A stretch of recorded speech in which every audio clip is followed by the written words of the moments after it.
Bonjour à toutes et à tous et bienvenue dans cette nouvelle vidéo consacrée aux élèves de deuxième année collège parcours international.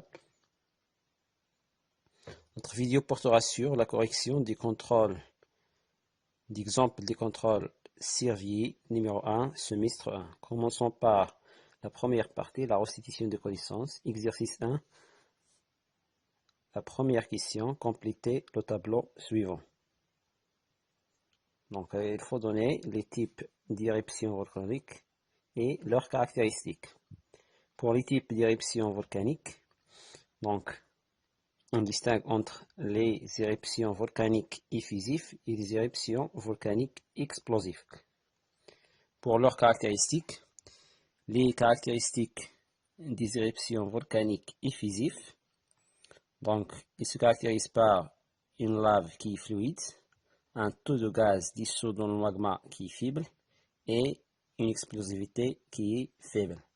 Pour les explosifs, ils se caractérisent par une lave qui est visqueuse, un taux de gaz dissous dans le magma élevé et une explosivité forte.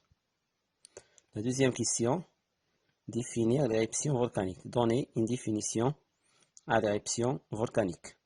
السؤال الثاني عرف الاندفاع البركاني. باللغة العربية السؤال الثاني عرف الاندفاع البركاني. Donc une éruption volcanique, c'est un phénomène géologique caractérisé par l'émission par un volcan de lave accompagné de gaz volcanique. Autrement, une éruption volcanique, c'est la remontée du magma de la profondeur à la surface. إذن الاندفاع البركاني هو صعود الصهارة من الأعماق إلى السطح عبر الكسور المنفتحة في الغلاف الصخري. La troisième question, complétez le schéma suivant en déterminant les noms des éléments de l'appareil volcanique. السؤال الثالث أتمم الرسم التخطيطي التالي بإعطاء الأسماء المناسبة لعناصر الجهاز البركاني. Donc pour le premier élément, il s'agit des projections volcaniques. بالنسبة للعنصر الأول للجهاز البركاني هو مقذوفات بركانية. Pour le deuxième élément, cratère باللغة العربية فوهة. Le troisième élément, colis de lave باللغة العربية تدفق لافي. Le quatrième élément, cône باللغة العربية خروط بركاني. العنصر الخامس, le cinquième élément, la cheminée باللغة العربية مدخنة. Et enfin, le sixième élément, la chambre magmatique باللغة العربية غرفة صهارية. On passe maintenant à la deuxième partie, le raisonnement scientifique et communication graphique écrite, l'énoncé de l'exercice. Le schéma suivant, document 4, montre la relation entre les volcans et la tectonique des plaques. La première question, nommez les éléments numérotés dans le document 4. Donc, quand vous voyez l'élément 1 représente la crotte océanique, باللغة العربية قشرة محيطية. Le deuxième élément, manteau supérieur, باللغة العربية رداء علوي. Troisième élément, l'asténosphère. Le quatrième élément, magma, باللغة العربية صهارة. Et le cinquième élément, cône, un cône, ou le cône volcanique, باللغة العربية مخروط بركاني. On passe maintenant à la deuxième question.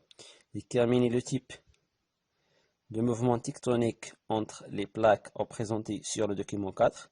Donc, comme vous voyez, nous avons deux plaques océaniques. L'une s'enfuit sous l'autre. La plus dense s'enfuit sous la moins dense. Donc, il s'agit d'un mouvement de rapprochement de plaques ou mouvement de convergence. بالنسبة لطبيعة أو نوع الحركة الموجودة بين الصفائح الممتلئة الوثيقة، يتعلق الأمر بحركة تقاربية بين صفيحتين محيطيتين. On passe maintenant à la troisième question. Nommer puis définir le phénomène représenté sur le document 4. Donc, le phénomène, c'est le phénomène de subduction. Il s'agit d'une subduction puisqu'il y a un enfouissement d'une plaque plus dense sur une autre qui est moins dense. Donc, il s'agit d'une subduction océano-océanique. Bien sûr, là, sa définition, enfouissement d'une plaque plus dense sur une autre plaque qui est moins dense. بالنسبة للظاهرة الممثلة على الوثيقة 4 دوكيمون 4 هي ظاهرة التمر، وهي انغراز الصفيحة الأكثر كثافة تحت الصفيحة الأقل كثافة. في الوثيقة لدينا انغراز صفيحة محيطية تحت صفيحة محيطية أخرى.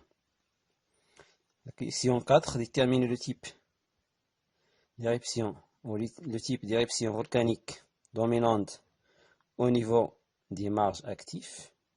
Donc, au niveau des marges actifs aux zones de subduction, de rapprochement des plaques, donc on assiste à la dominance des éruptions volcaniques explosives comme vous voyez sur le document 4. Cinquièmement, déterminer l'origine du magma, du volcanisme au niveau des zones de subduction. Donc l'origine du magma au niveau des zones de subduction, il est le résultat d'une fusion partielle des manteaux supérieurs. Cette fusion partielle est due à l'augmentation de la pression et de la température. السؤال الخامس حدد مصدر الصهار على مستوى مناطق التقارب أو مناطق التمر. إذن تنتج الصهارة عن انصهار جزئي للرداء العلوي بسبب ارتفاع درجة الحرارة والضغط الناتجين عن الحركات التقاربية، يعني الاحتكاكات الناتجة عن الحركات التقاربية. La question 6, déduire de ce qui précède la relation entre les volcans et la tectonique des plaques au niveau des zones de subduction. Donc, les mouvements de convergence des plaques lithosphériques au niveau des zones de convergence conduisent à l'augmentation de la température et de la pression et bien sûr la fusion partielle des manteaux supérieurs et la formation des magmas. Ce magma remonte de la profondeur à la surface par les cassures au niveau de la lithosphère. Et bien sûr, c'est une éruption volcanique. إلى هنا أودعكم أعزائي التلاميذ عزيزتي التلميذات والسلام عليكم ورحمة الله.